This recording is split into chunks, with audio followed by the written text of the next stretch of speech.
This is literally to die for. Oh yeah.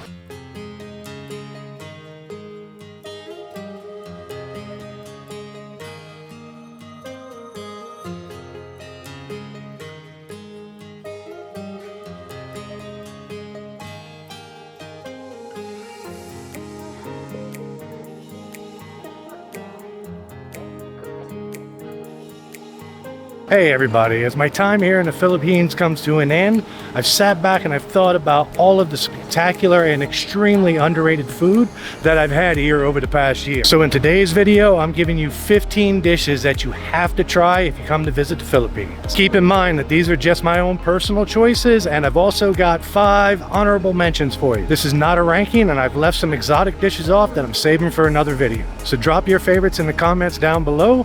Don't forget to hit that subscribe button. Now let's dive into 15 dishes you have to try.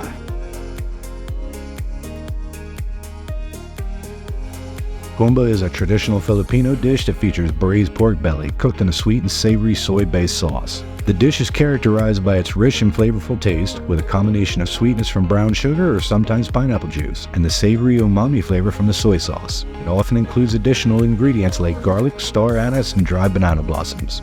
The pork belly is typically simmered until tender, allowing the flavors to meld and the meat to absorb the delicious sauce.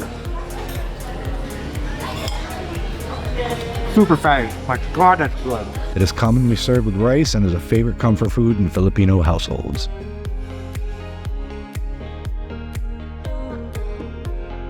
Goto is a Filipino rice porridge known for its heartiness and distinct flavor, as it's made with tripe or beef stomach.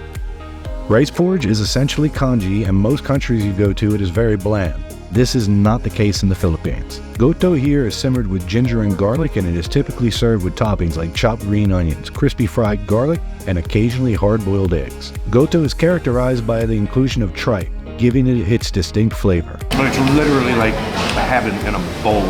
As with everything in the Philippines, you can find wild variations of goto that may include chicken intestines or other innards. I once had it with congealed beef blood.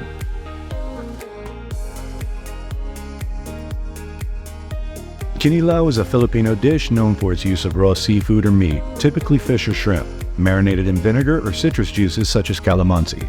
In some areas, you will also find the inclusion of coconut milk. The dish is often flavored with onions, ginger, chili peppers, and salt, creating a refreshing and tangy flavor profile. The acid in the marinade effectively cooks the raw ingredients, giving kinilaw its unique taste.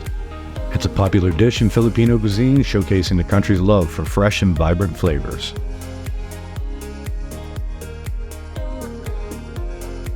Halo-halo is a popular and colorful Filipino dessert that translates to mix-mix.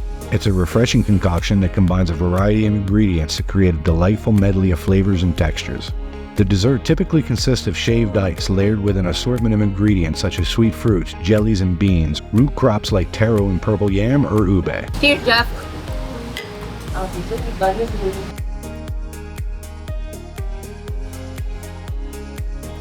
This is the holy grail of gastronomy. Lechon is essentially a roast pig, usually stuffed with herbs, spices, and secret ingredients. And depending on where you are, the skin will be coated with milk, soy sauce, vinegar, or oil, and in some cases a combination of any of these. The pig will then be roasted over open coals for anywhere between 1 to 4 hours, depending on size. This will quite literally be the greatest thing you have ever eaten in your life. Crispy skin and succulent, juicy meat. My mouth is watering just talking about it. Shut the front door. But we can't talk about lechon without mentioning lechon manok and lechon baka. Manok being chicken and baka being beef. Both of these are roasted over open coals all over the Philippines. Countless takeaway stands at restaurants can be found throughout the country, and I wouldn't miss the opportunity to try these as well.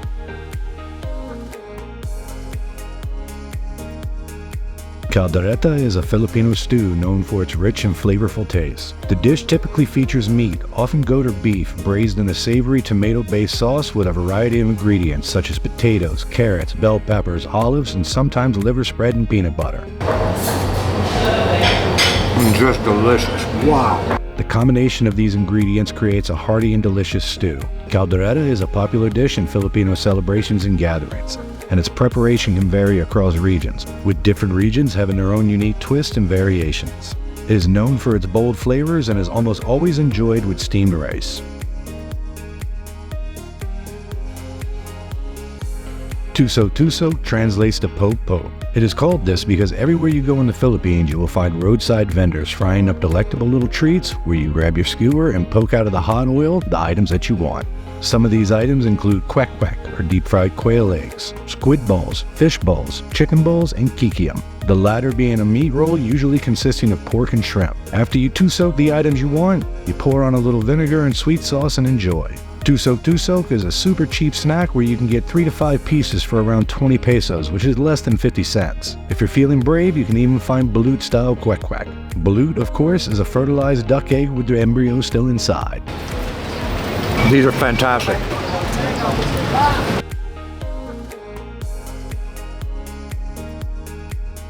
Puto, not the bad word that you're thinking of, is a popular Filipino steamed rice cake that is often enjoyed as a snack or a dessert. It is made from rice flour, sugar, and water, and the batter is mixed until smooth before being poured into small individual molds. The cakes are then steamed until they become fluffy and have a soft, spongy texture. Puto comes in various flavors and colors, with common variations including cheese, ube, or pandan. It is often paired with savory dishes like dinuguan for an awesome contrast of flavors. Puto is a staple in Filipino celebrations and is widely enjoyed for its sweet and slightly savory taste. Come on.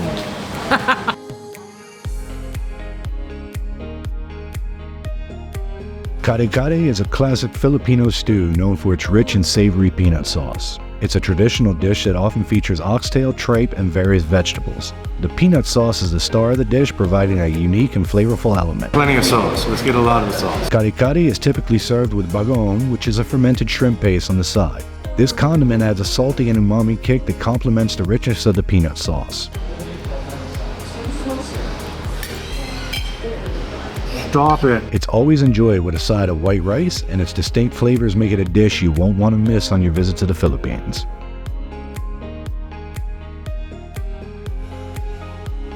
If you watch this channel, you know my love for spicy foods. This is where this dish had to come into play.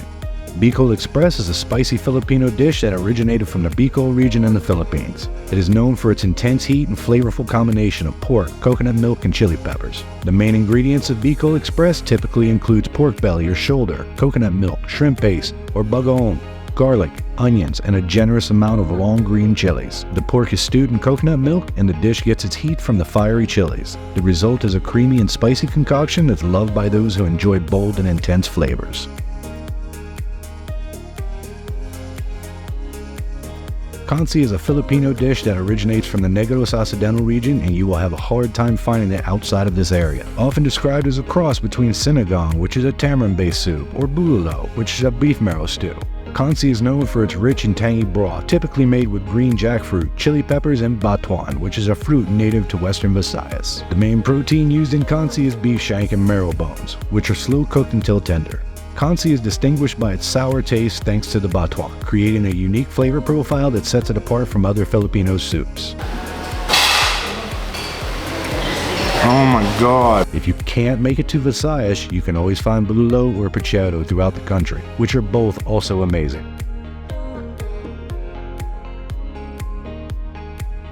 Chicken inasal is another version of chicken that will knock your socks off. Here they use chicken parts as opposed to a whole chicken used in lechon manok. The chicken is marinated in a mixture of calamansi, pepper, coconut vinegar, and ashuete. Then grilled over hot coals while basted with the marinade. It is served with rice, calamansi, soy sauce, chicken oil, vinegar, or cinnamon, which is a palm vinegar infused with garlic and chili peppers. What you three can do? Leave. I'm eating everything. This is one of those dishes I could eat every day.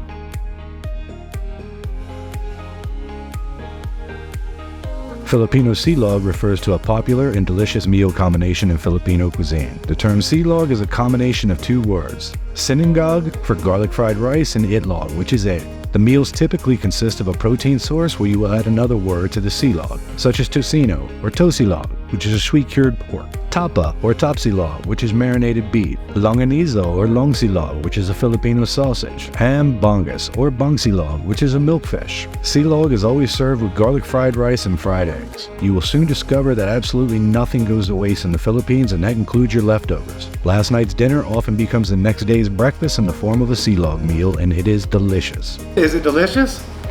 It is very delicious. They're not lying. Ube, or purple yam, is a popular and vibrant colored root vegetable that is widely used in Filipino cuisine. The deep purple hue of ube gives it a distinctive appearance, and it is known for its sweet and earthy flavor. Ube is utilized in various culinary applications, both sweet and savory. In the Philippines, you can find it in everything like puto, halo-halo, pastries and desserts, pancakes and waffles, ice cream, pasalubong treats, and you can even find it in some savory dishes where it is infused into rice and stews. Oh man.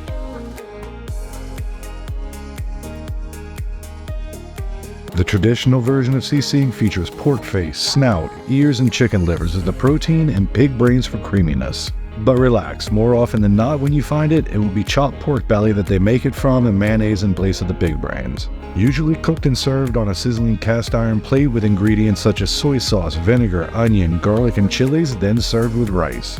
Squeeze a bit of calamansi onto your sisig, mix with rice, and enjoy this iconic Filipino dish.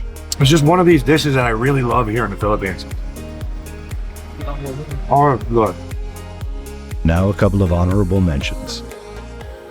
Barbecue. This you can find everywhere in the Philippines, and every province that you go to. You'll find everything you can possibly imagine being grilled over open flames. Pork skewers, chicken skewers, liempo, bangus, or milkfish. And the Philippines do not waste anything. You will find tons of innards being grilled. Lechon kawali, deep fried pork belly. Really, what else can you say about this? Pork belly that has been deep fried, extra crispy, completely delicious. Crispy pata. Yeah, I'm staying on the pork kick here. Deep fried pork knuckle. An entire pork knuckle that's been deep fried with extra crispy skin on the outside of it. This is one of those things that you will literally lose your mind over. Sati. As far as I know, this can only be found in Mindanao. I have not seen it anywhere else. It is a halal dish that consists of thick spicy sauce and grilled chicken and beef skewers, served with puso or hanging rice. This was one of those dishes that blew me away here in the Philippines. It's amazing. Oh, wow. Laing. There are many vegetable dishes to try in the Philippines, but one of my favorites is laing. Originating from the Bicol region, this consists of taro leaves, chilies, and coconut milk cooked together, often with ginger, garlic, and shallots to enhance the flavor. It resembles a stewed spinach in appearance, but the flavors are out of this world. Fish chili. Perfection. And there you have it. If you enjoyed today's video, don't forget to hit that like button. Hit that subscribe button to stay tuned for more content. Thank you all for tuning in. Be sure to stick around till next week, see what else I get up to.